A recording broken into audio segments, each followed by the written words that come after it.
And so I looked at the Cochrane meta-analysis, and that's what we're going to be sharing with you tonight. So essentially, when we first started doing IVF, they used to take the eggs and they would drop the eggs into a dish with the sperm, and they would kind of pray overnight that it fertilized, check the next day, and if it fertilized, they would grow them out to day 3 and then transfer them. Then we started growing them out to day 5.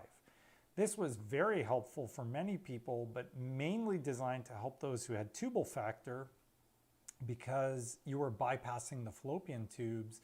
By removing the eggs, taking the sperm, putting them together, you make your embryo, and now you can put your embryo back into the uterus. You're bypassing the fallopian tube. So if you'd had chlamydia, gonorrhea, previous ectopics, endometriosis with damage, this would facilitate getting pregnant. So then people started wondering, is there a way to help those who have significant male factor where the quality of the sperm is so compromised that it's not working? We can't get the kind of success that we want.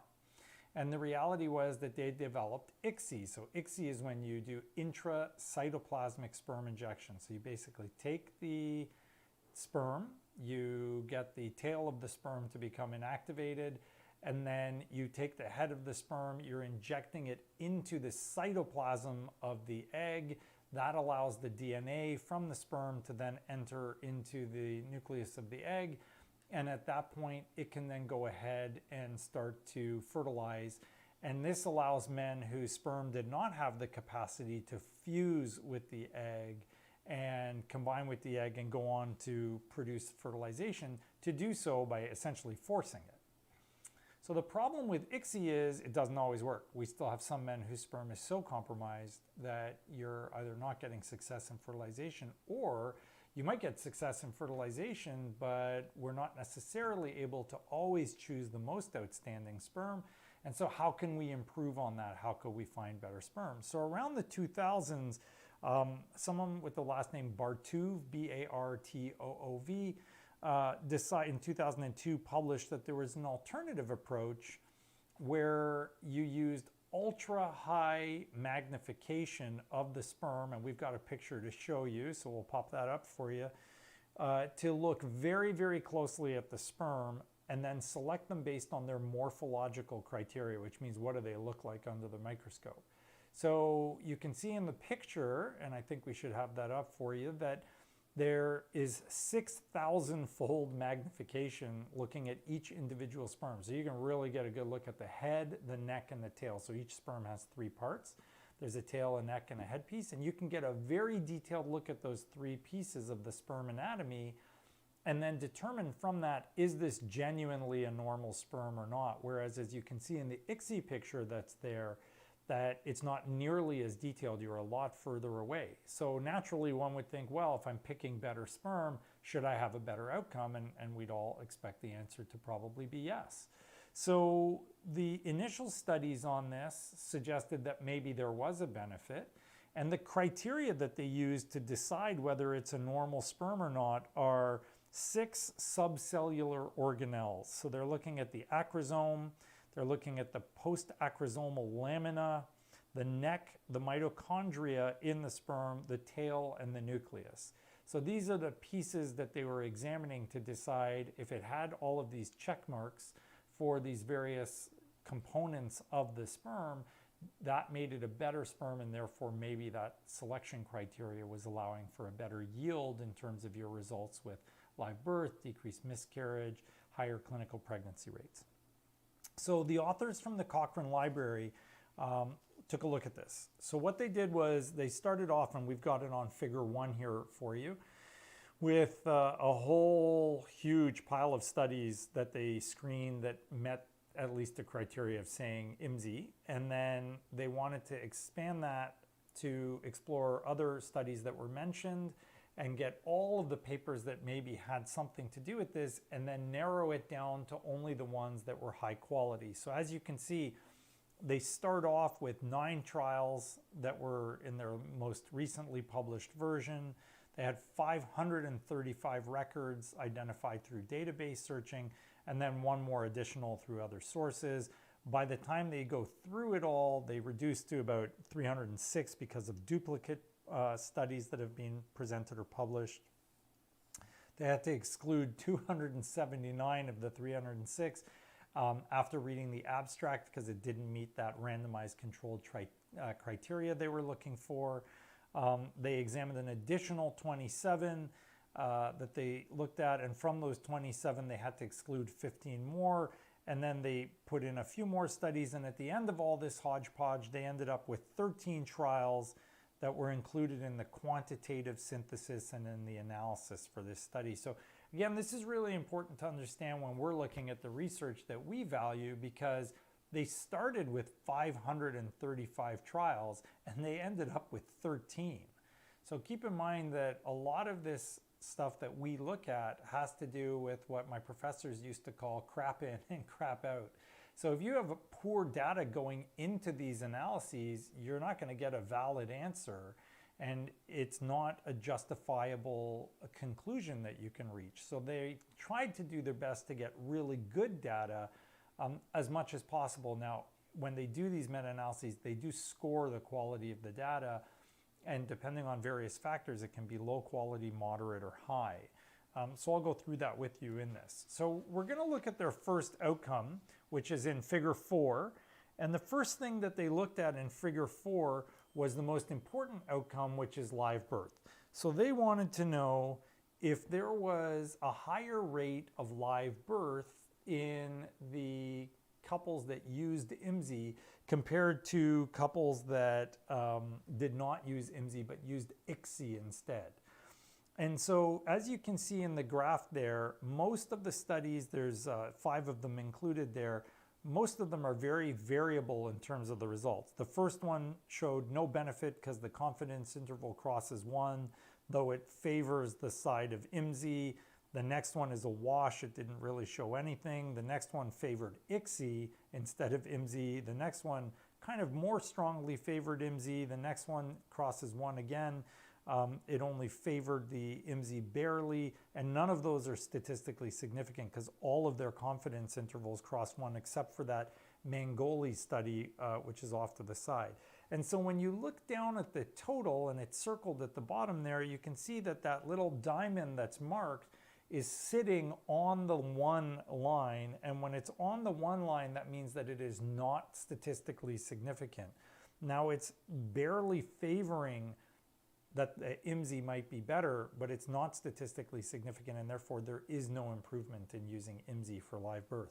So they quickly dispelled or dispensed with the concept that this is going to improve your live birth. Based on these studies, it does not improve your live birth.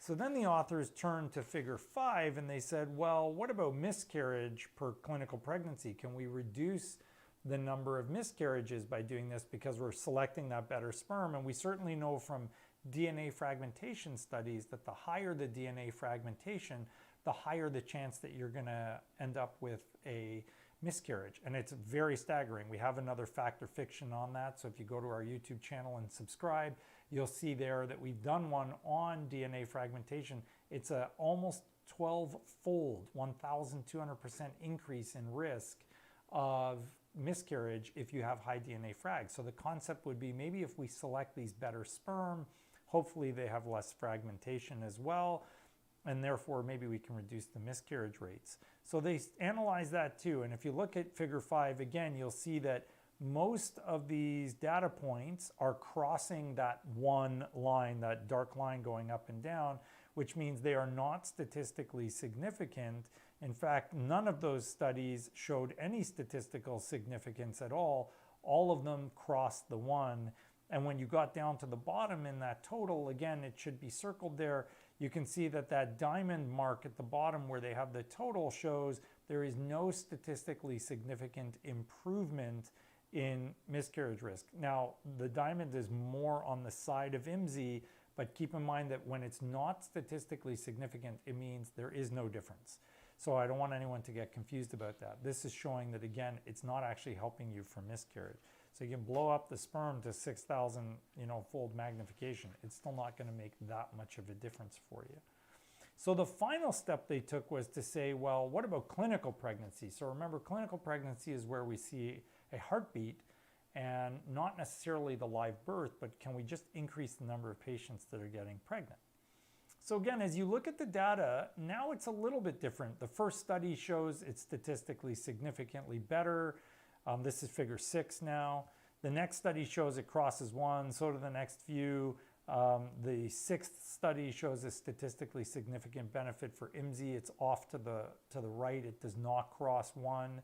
The next 2, same thing. The next one again shows a benefit. So overall, when they looked at this, they said that when you analyze everything, there's a 23% increase in the risk of clinical pregnancy when using IMSI. So it's a slight increase in success. It's not huge, but you are going to see a clinical pregnancy increase using this technique.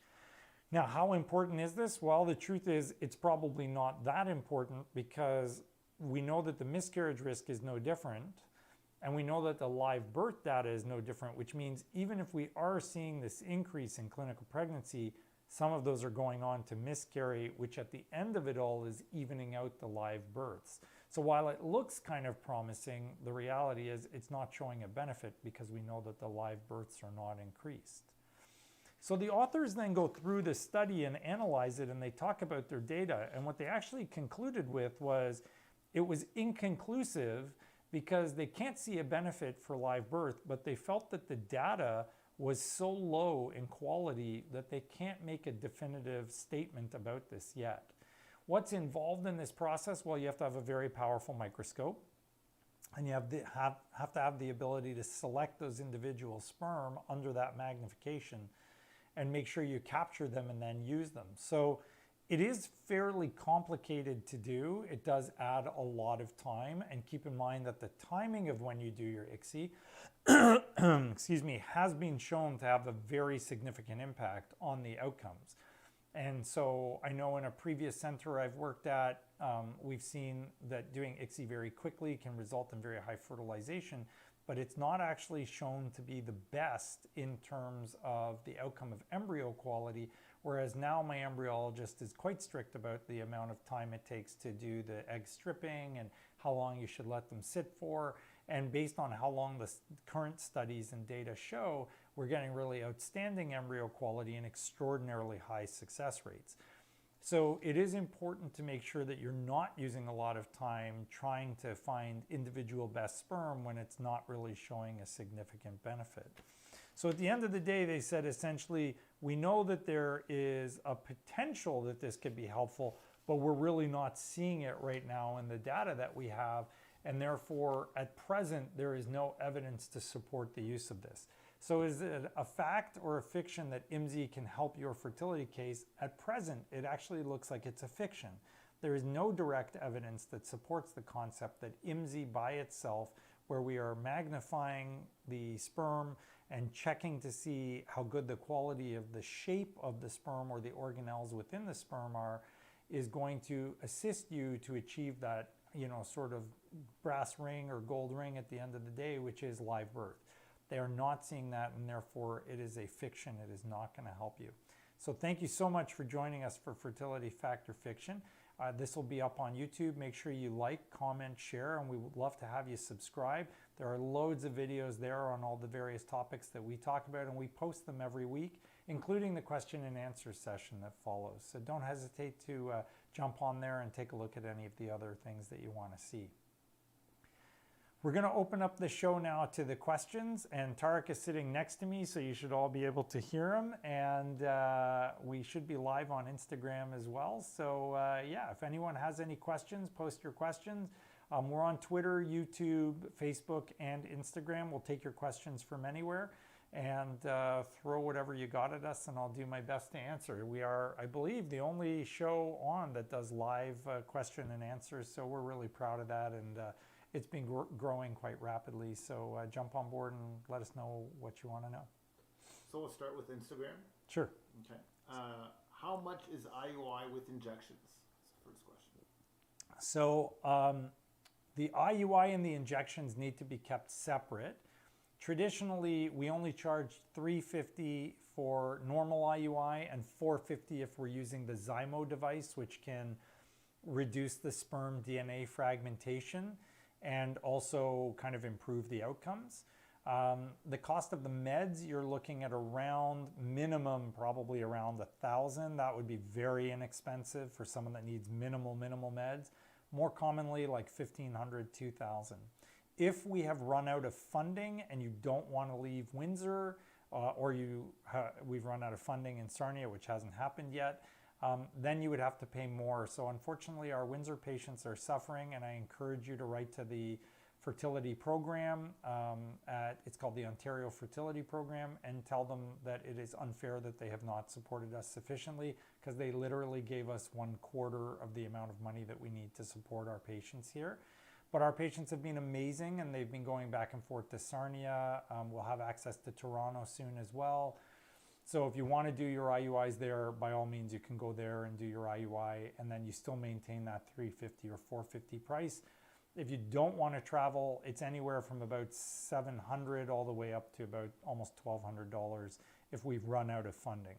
But normally $350 or $450 meds with shots about $1,500. Could facial breakouts, is this be a sign of early pregnancy in the TWW after the 3rd IUI? Oh, wow, that's a great question.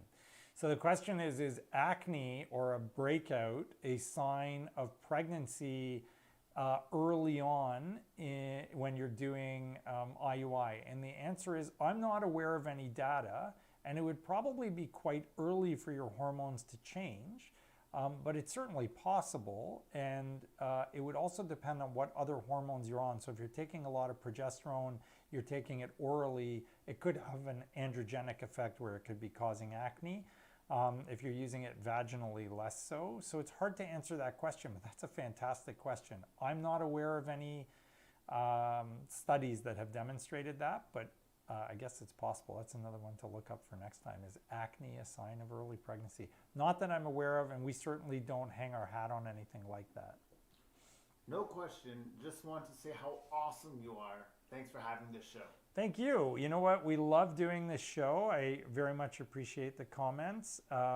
We love reaching out to people and helping. I was approached by someone in Germany bright and early this morning when I woke up.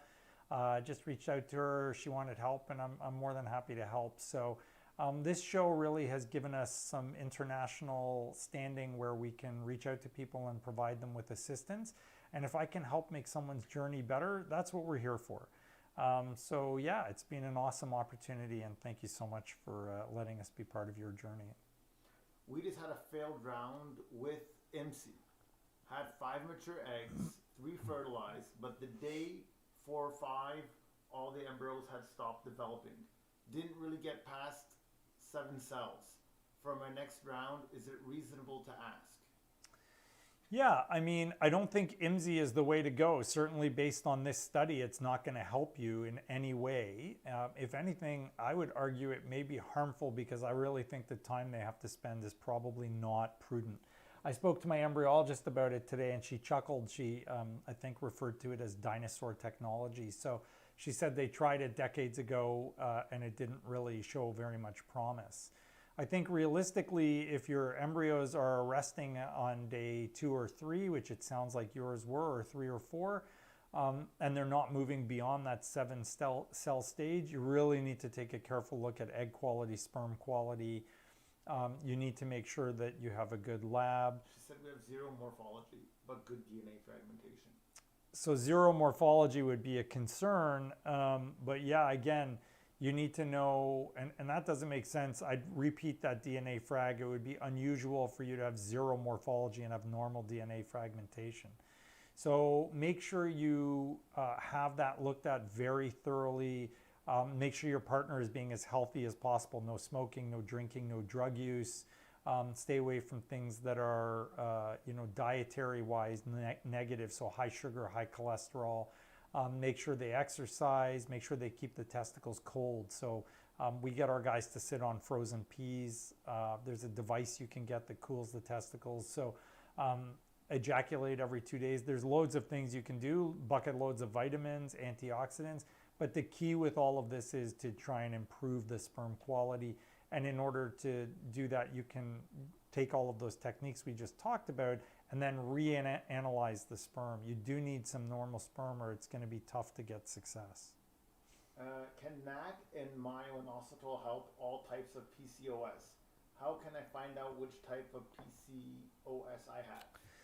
So PCOS is not really a yes or no disease. No one's even sure on what to name PCOS or how to agree on the criteria for PCOS. So I always talk about it in terms of more of a spectrum disorder where you can have a really mild version of it, where your periods are a bit irregular and you have lots of eggs, all the way out to where you can have, male-like features, central adiposity, you've got hair loss, you're growing a beard, severe acne, high blood pressure, diabetes, all of these things. So it's not like you meet these specific criteria and you've got it or don't got it. I think that it's much more nuanced than that. In general, there are kind of two categories of PCOS. There are the women that are quite thin, and then there are the women that unfortunately have to struggle with the weight aspect of PCOS. So for the ones that have the weight, we know for sure the inositol and the NAC can help. There isn't, to my knowledge, as much research on it in the thin PCOS, but there is some, and we did review that in our natural supplements for PCOS video. We should have the link up for you when this hits YouTube, and you can check out that video as well and go there and see the natural supplements that work for PCOS. We reviewed this. So they did include both the thin and the non-thin women who struggle with PCOS, and it did show some benefit. So yeah, I do believe it helps, but the data is mostly in the women that are struggling with their weight or have insulin resistance, less so in the thin PCOS group. What is your recommendation for repeated failure donor egg 4 times? We did an ERA. Okay, so number one, it would be almost unheard of for someone to fail donor egg 4 times. So I would want to know everything about you and everything about your donors and the program that you are going to. You would need to check the sperm very carefully, your uterus carefully, look for endometritis. Use the Fertility testing we've talked about. So that's www.fertilylys.com, and we can put a link up for you for that as well. I have no financial relationship with them. I just believe in what they do. And that's a great product where you can test to see if there's bacteria or viruses in your uterus. You need to know your husband's or partner's sperm DNA fragmentation.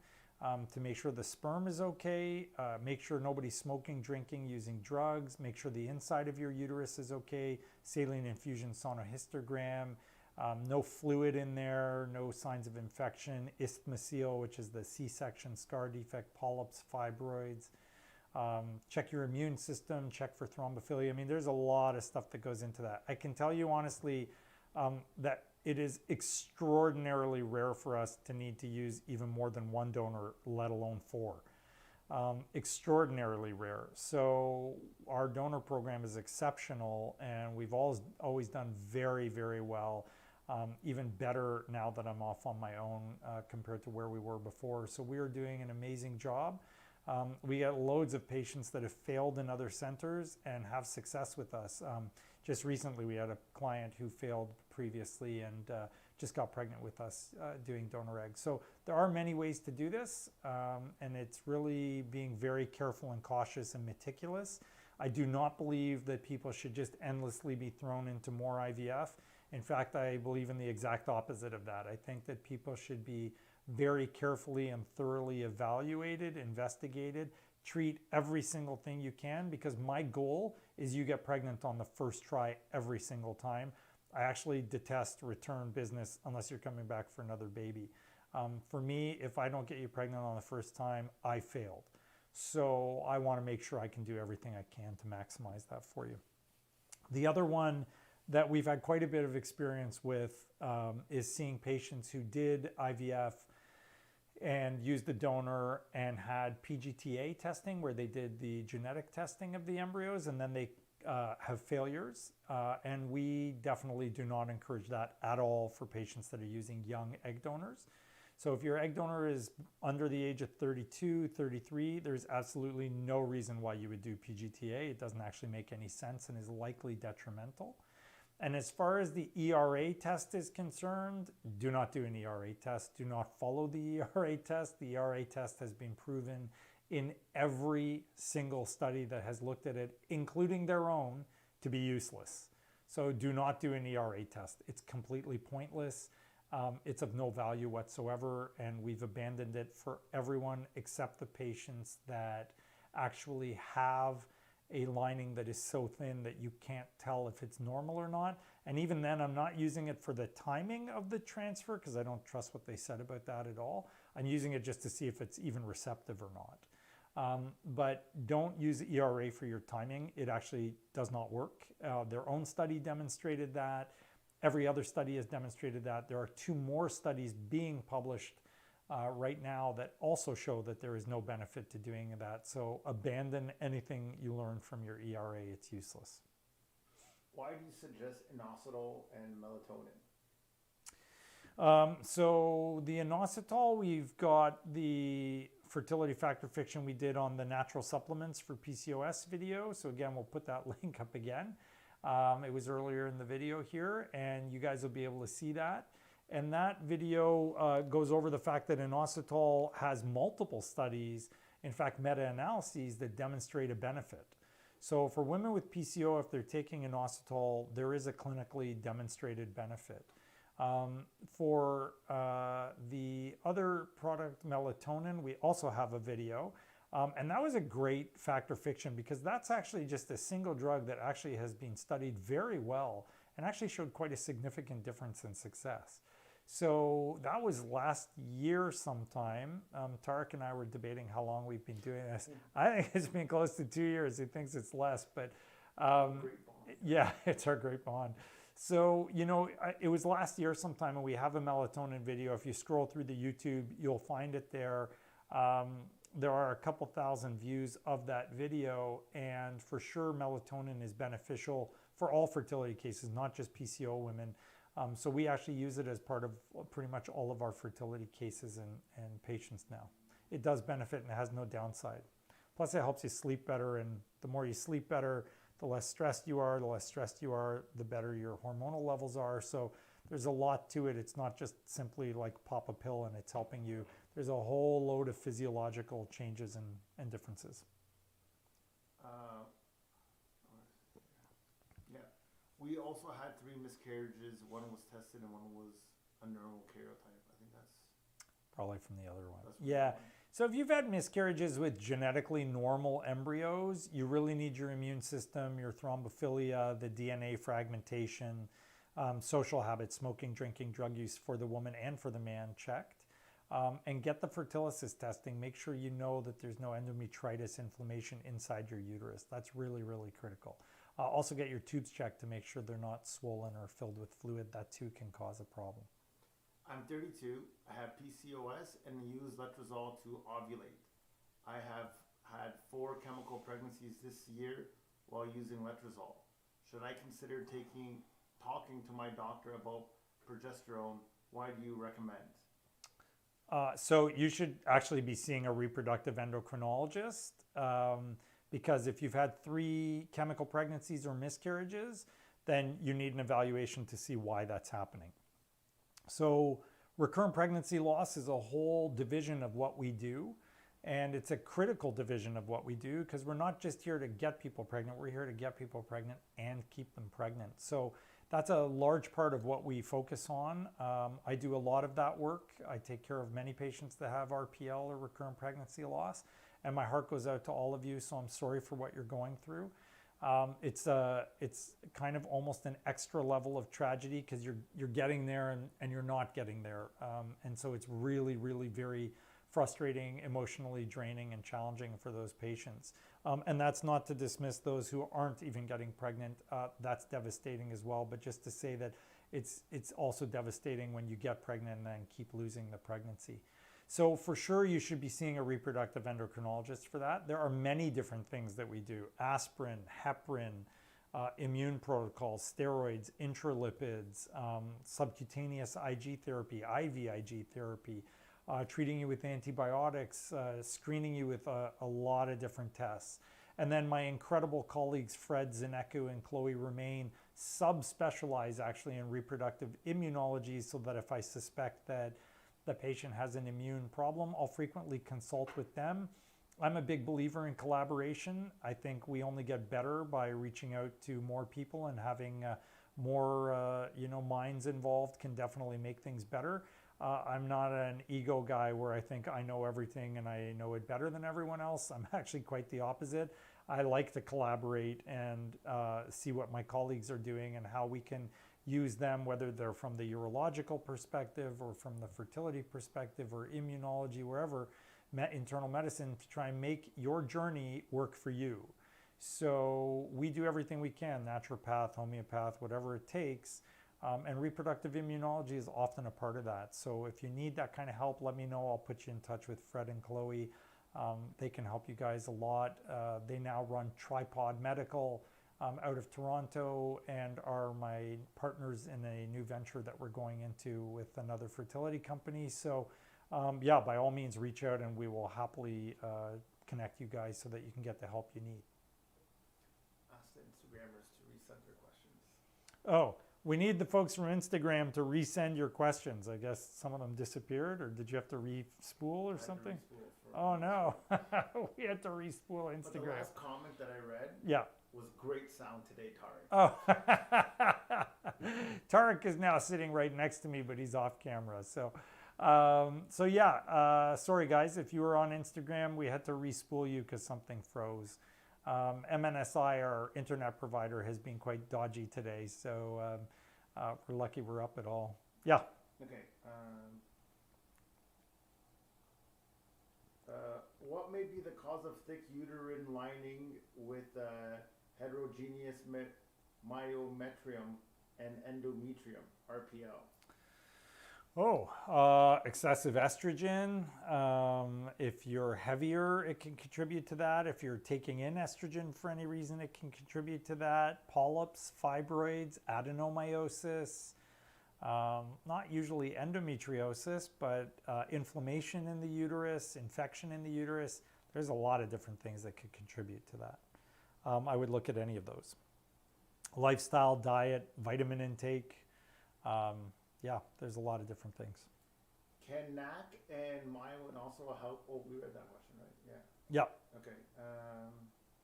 What kinds of protocol is used for someone with high baseline? High baseline? So, yeah. I don't know what you mean by high baseline, so it would depend on qualifying that. If you mean a high, like AMH level, where you have lots and lots of eggs, then we have PCOS type protocols. If you're talking about a high FSH, where you have the opposite, very low eggs, then we have protocols for that as well, although that's definitely more challenging. If you are asking about a high endometrial thickness, that's easy to cure. We would put you on medication to suppress the thickness of your lining and then follow that out. And once it's appropriately suppressed, we can then start to regrow it. I think there was a lot of pushback from some viewers of our videos in regards to Lupron. And I am clearly aware that there are women out there that feel very strongly about the negative side effects of Lupron, and that it should never be used, and that we are doing women a great disservice by using it on them, because there are Lupron victims. They actually have a group called Lupron victims. And one of the viewers pointed out a study to me that had analyzed long-term side effects of Lupron. So I think it's probably worth doing a show on that. I'm open-minded. I'm not going to say how I feel about all this, other than to say that my heart definitely goes out to anyone that's had any side effect from any medication. We do traditionally use microdoses of Lupron as a flare protocol, but that's not the same kind that puts you into menopause. And when we do use it to get hormonal suppression on patients, for example, to thin out a lining, we're using it very short term. And in my experience, we haven't had any women that have had long-term side effects, but that doesn't mean they're not there.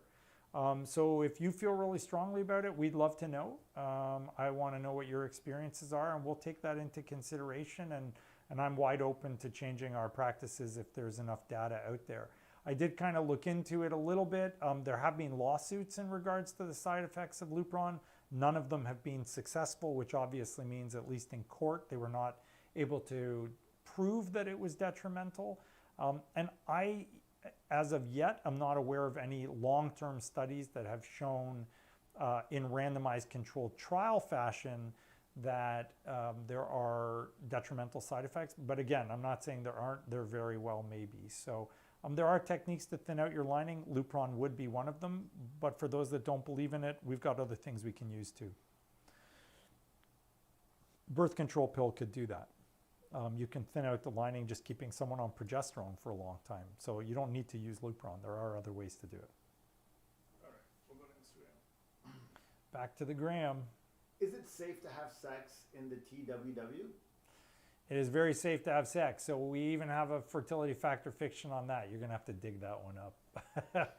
So we'll put up another link for you guys. So the whole video is going to be links, right? So yeah, so we have a show on that. It's actually beneficial to have sex around the time. It's good for improving the chances. There's probably something in the ejaculate that is helpful. And it's good stress relief, and the more that you are de-stressed, the higher your chances of success. So yeah, these are all probably beneficial things.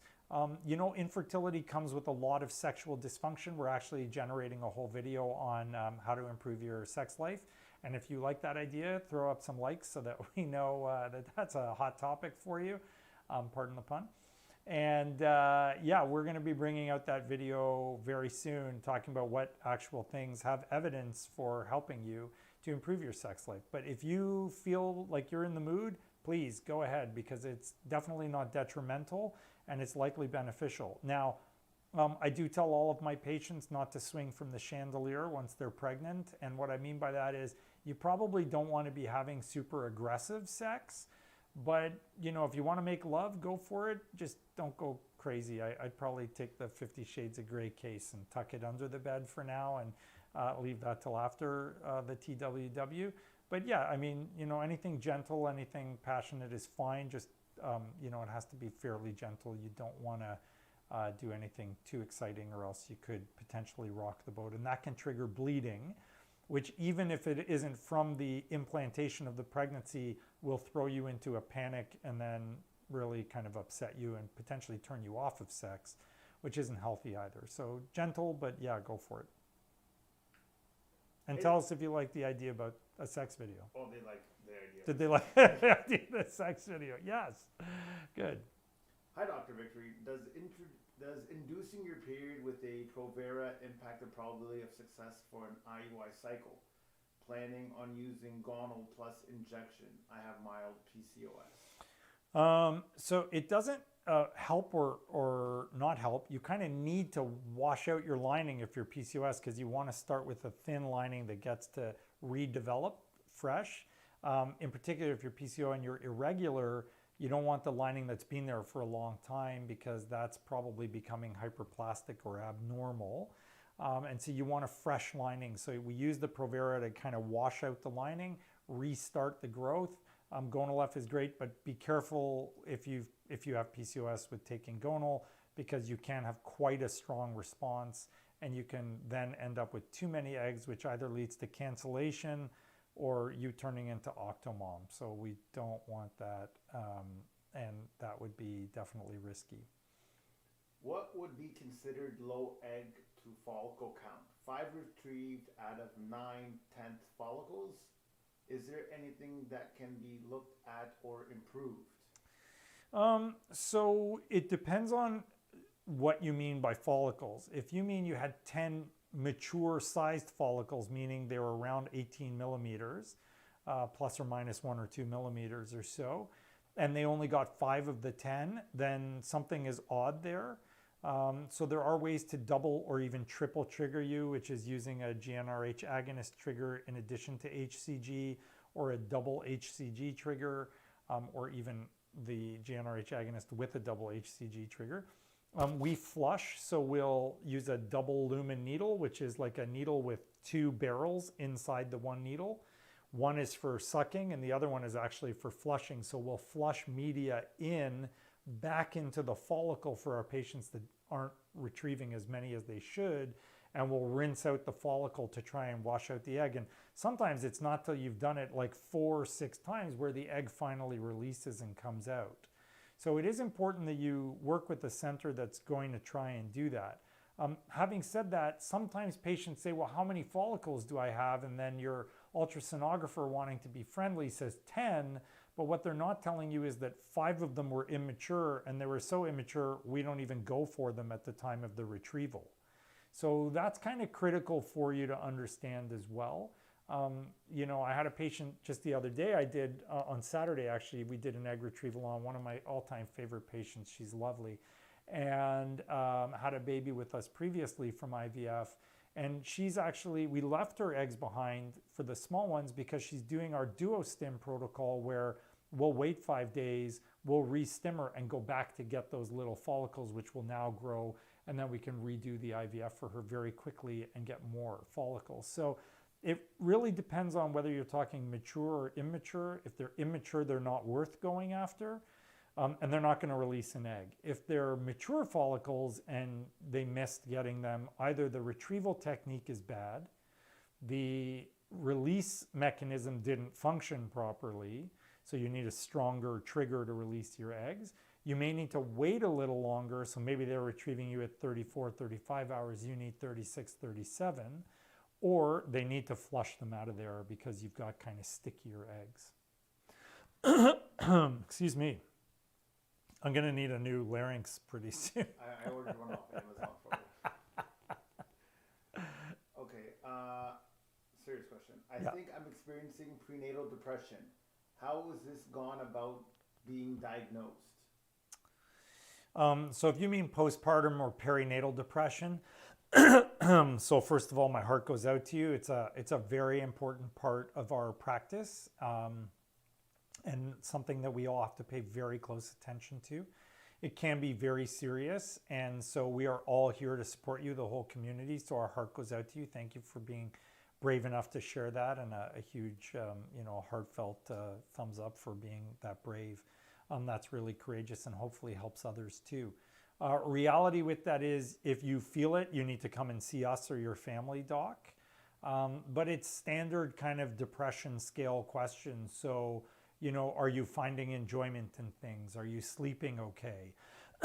Are you enjoying your normal activities? Are you sad all of the time? Are you finding that you're not happy even when other people are happy about something, or there is something to be happy about? Do you find yourself fatigued? Are you trying to sleep a lot? Are you crying a lot? So are you thinking of harming yourself, God forbid? So if any of those things are present, then you need to reach out for help. And there's lots of different ways to help. It's not like everybody needs to jump on medication, although some do. And if that's necessary, then there is no harm or guilt in that. We do what we need to do to keep you healthy. Remember, your baby is super, super important, and we cherish and value and definitely want to, take every precaution we can. But your health is every bit as important, if not more so. And your mental health is part of that. And so if you're suffering from a mental health perspective, our job as OBs, or even as a fertility specialist, is to address that with you and make sure that you're being properly cared for. So just reach out and we will help you, and do not wait. So I don't want you getting to the point where it is getting severe and you're thinking of harming yourself or somebody else, including your child, born or unborn. So if you are not feeling right, you reach out and we're here for you. That's our motto, VRC, we're here for you. Previous ectopic pregnancy resulting in loss of fallopian tube. Mm-hmm. Thoughts about doing IUI with a dominant follicle on non-fallopian tube side? Yeah. So the remaining tube somehow magically can pick up eggs from the other side, but it is harder. So is it possible? Yes. Is it difficult? Well, sure, it's going to be a bit more difficult. It also very much depends on why you had your previous ectopic. So if your tubes are already scarred and damaged and kind of pinned in place, there's no way it's going to reach across to the other side. If the remaining tube was completely happy, healthy, there's no scarring, there's no adhesions, there's no reason to believe that it wouldn't work out perfectly fine. Was asking, what's the cost of donor eggs is at your clinic? So we have different packages for donor eggs. We have packages where it's just like the conventional. We have multi-cycle packages where you can try over a specific period of time, any number of times you want. And then we have guaranteed live birth packages. I tend not to get too much into pricing on the air. And to be honest with you, I can't keep track of all the prices for our various packages. But they start out really relatively very inexpensive for the conventional ones. And obviously live birth packages, which include the meds and a guarantee of getting your money back if it doesn't work, are considerably more expensive. And the donor part of things, we have nothing to do with charging for donors. Most agencies are going to charge you sort of minimum $8,000 all the way up into $20,000. And I know one agency which we refuse to work with, which charges close to $25,000, claiming that that's the norm, which it isn't. Most agencies are much, much less than that. They're in the $12,000 to $15,000 range. And there are a few that are even lower.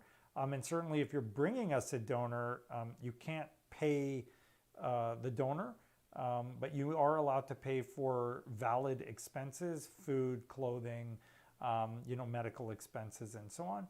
So it is allowable to pay for some of those things, and that adds up to being much, much less. So if it's a known donor, it can be done in a much more efficient manner for you with way, way less costs.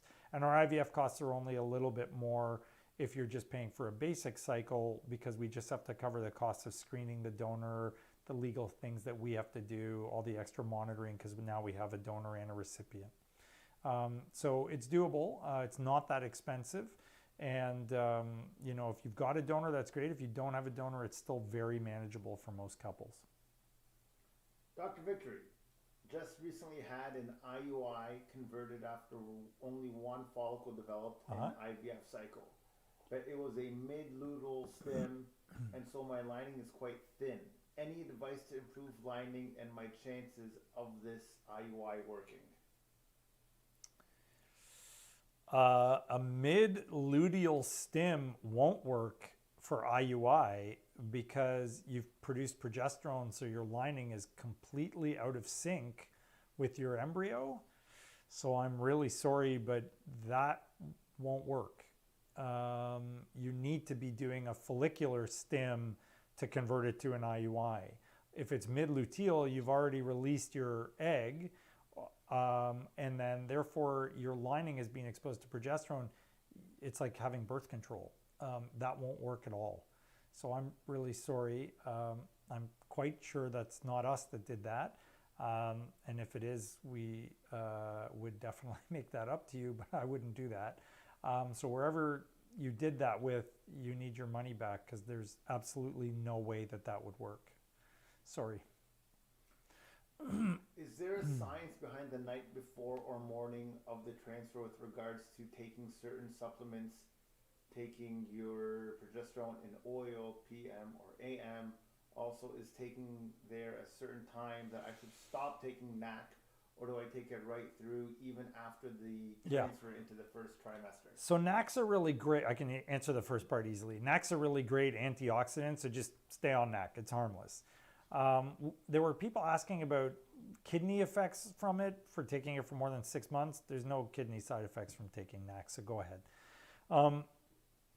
In terms of progesterone, you really want to have 5 full days or 120 hours of progesterone exposure before your embryo transfer for a day 5 embryo. And so if you're doing that, you're normally going to start it on the morning, and then your embryo transfer would be in the morning or in the afternoon. If you start it in the evening and you start it the night before, then you're getting an extra 12 hours. So instead of 120, you're really 132. And if you're starting it the evening that you would of the day that you would normally start the progesterone, you're actually getting 108 hours instead of 120, which I definitely wouldn't recommend. Now, is there a difference between 120 and 132? Actually, probably not for a day 6 embryo, but there may be for a day 5 embryo. So it depends on what stage your embryo is at. And again, we have a fact or fiction on that. There's 6 or 7 days of progesterone video. We'll put the link up for that one too. And just watch that video because it actually talks about the differences between day 5 embryos and day 6 embryos, and that a day 5 embryo can be done after 5 or 6 days of progesterone, but a day 6 embryo should probably be done after 6 because it decreases the miscarriage risks. So that's kind of an interesting finding. Having said that, just this week a study came out saying maybe that's not the best thing to do. And this is the wild world of IVF. We find one thing and we present it, and then 3 months later somebody says something completely different. So it's sometimes hard to keep track of all this, but I stay on top of it for you. And I'm a firm believer that I should be advocating for you guys, which is why we do this show. So we try and find out the latest and greatest and bring it to your attention as soon as we can find it. I did the Fertility 5-in-1 test kit and came back positive for Gardnerella. Yeah, vaginalis. Yeah. Is 2 weeks of antibiotics a reasonable treatment for this? No, take a month. So you need a month of Flagyl to get rid of Gardnerella. And I would recommend doing the 12-in-1. I know it's a little more expensive, but if you guys are watching, make sure you do the 12-in-1. And if you have Gardnerella, you probably need a month. And then make sure you get retested, because some patients don't clear the infection with even a month of antibiotics. And then I got to put them back on 2 or 3 antibiotics to try and get rid of it. So go for a full month of Flagyl, 500 3 times a day. I have Graves' disease, had 3 failed FET. First was natural protocol and the other 2 were immune protocol. Thinking intralipids next FET. Is there anything else you'd recommend I look at? So very tight control of your thyroid. Selenium should help. Loads of antioxidant vitamins should help.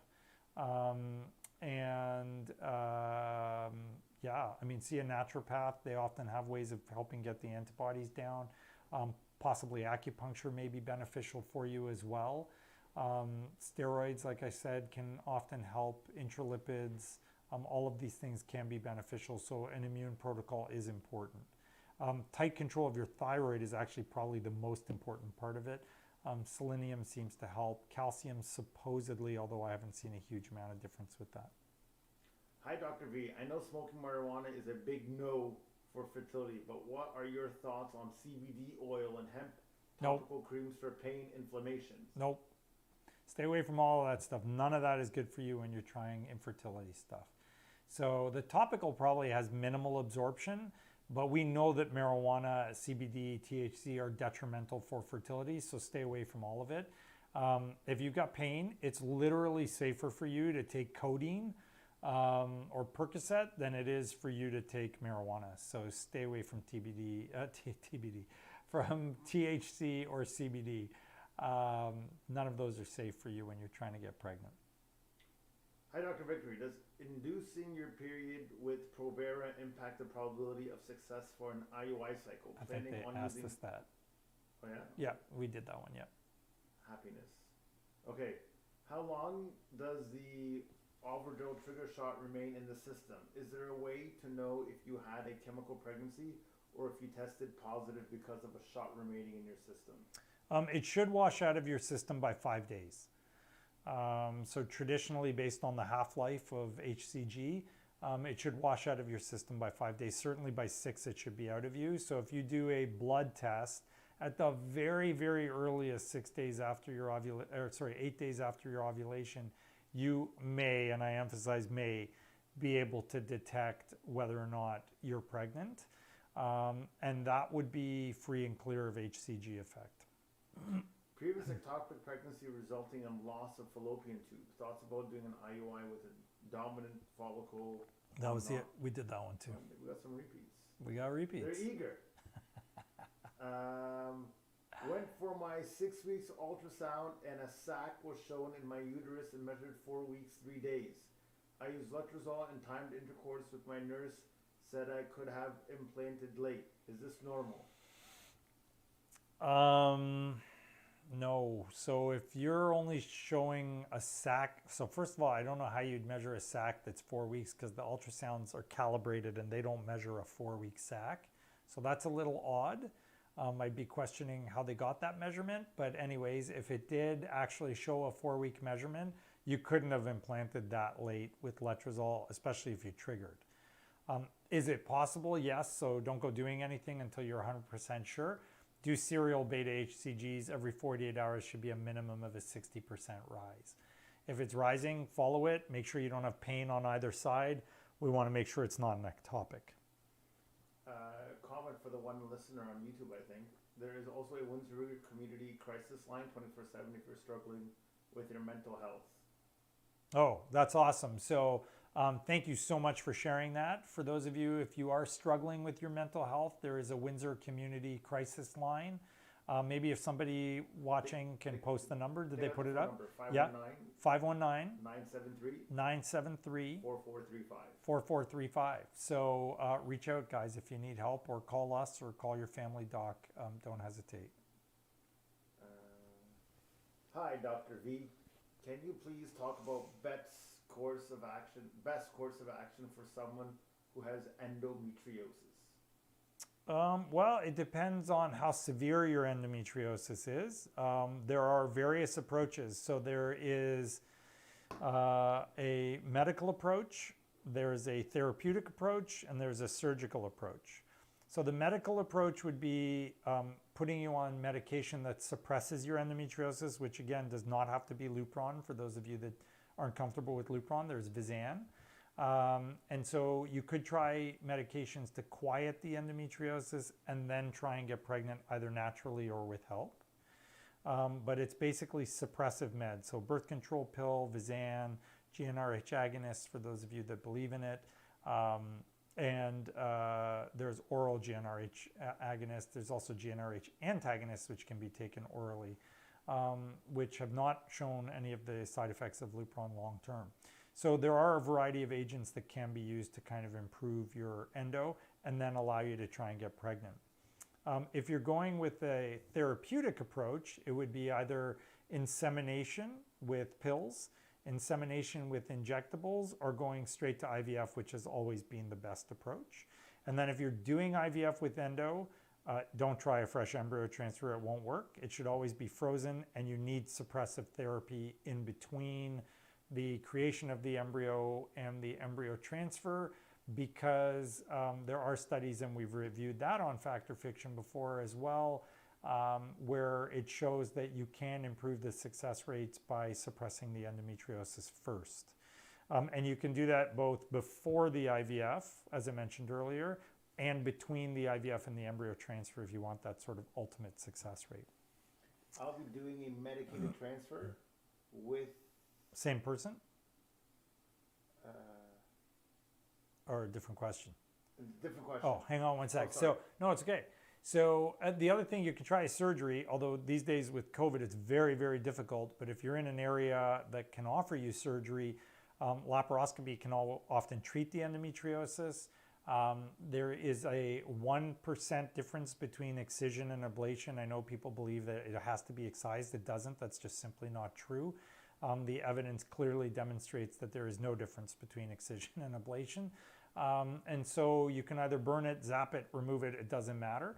If you have cysts of endometriosis, in some cases it should be removed, in others it's debatable. So that's something you need to discuss with your surgeon. We have loads of success from patients who I've operated on where they were actually scheduled for IVF. We operated on them, they got pregnant on their own. So there's no reason to not consider that as an option as well. It can be beneficial. A lot of places don't encourage surgery for endometriosis when you're a fertility patient because they want to push you into IVF. I don't want to push you into anything. I want to offer the same choices I just did and then let you choose what you want to do. And I do my own surgeries, and believe me, we get paid nothing for doing endometriosis surgery. It's about $300 on average for an endo surgery. So we, don't do it for the money. We do it because it's beneficial for you. So if it is something that you feel comfortable with, then yeah, I mean, if we have the time and the ability, we'd be happy to offer it to you. It's really tough with COVID now though, so please do not send the barrage of emails asking for endometriosis surgery. Right now we're telling people 1 to 2 years for their surgical time. I'll be doing a medicated transfer with IM, delestrogin, and PIO and suppositories. How do I letrozole a small HCG booster to my cycle? How do I add letrozole? Probably, yeah. So you can, all of those things are fine.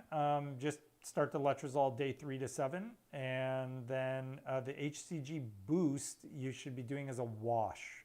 So HCG wash has been shown to be beneficial. Again, we've already reviewed that on Fact or Fiction for the diehard fans. They've probably already seen that video. It is a small but statistically significant increase from a meta-analysis done, gosh, was that about a year ago too now? 8 months, 9 months ago? So yeah, you can check that out. And I did an HCG wash today actually. So a carefully done HCG wash 15 minutes before you transfer the embryo supposedly improves the success rates. I think it does because we're getting an 80% success rate, which is insane. It's so good. So yeah, I would try that for sure. How long should it take to get a period after 10 days of Provera? At which point has it been too long and I should reach out to the clinic? 3 to 4 days typically. If it's gone like 7 or 8 and it hasn't worked, then reach out. If you've taken Provera and you have not gotten a period, either you're pregnant already, which is fine, Provera won't harm you in any way.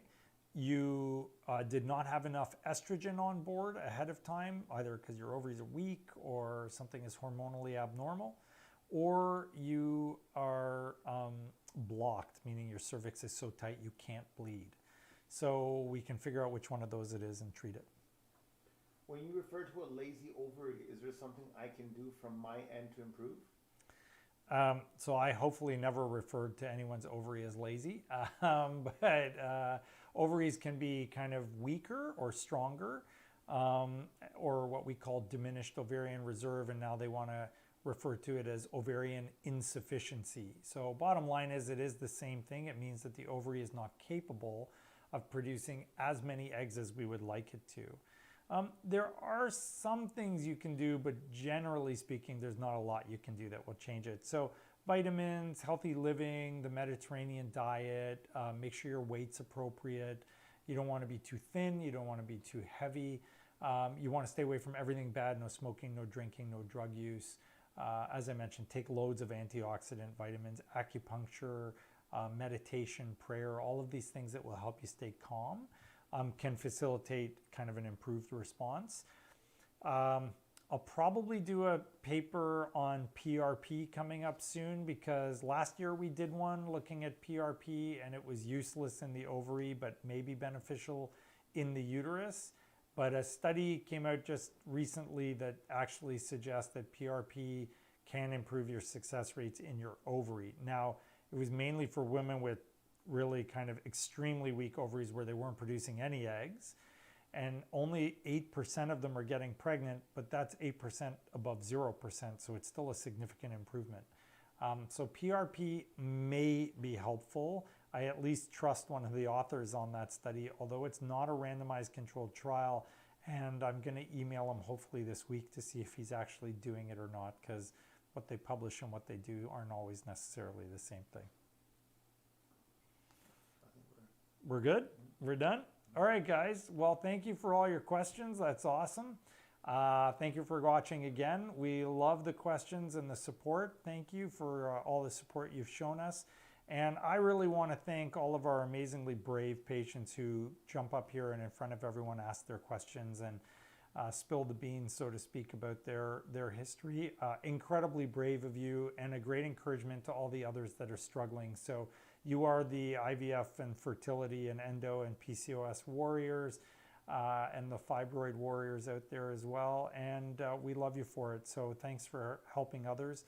It means a lot to me that you do that because I can't do this alone and we need you to be part of it. So Thanks for watching. We'll see you again next week. I'm not sure if it's Monday or Tuesday next week, but we'll let you know for sure. And if you guys have topics you want us to review, let us know. People have been asking me to do an interview of me, have someone interview me to see why I got into this and what I love about it and so on. So if that's of interest to you guys, I can't imagine it would be, but if it is, I'd be happy to do that. And maybe I'll get one of my kids to come on and ask me the questions. So don't hesitate, let me know, and we will do a show for whatever you guys want to learn about. This week it was IMSI because someone asked last week. So you know what? We get inspired by you guys, and let us know. We'll do our best. Have a great night. Stay safe. Wear your masks. Get your vaccines. Take care, guys. See you later.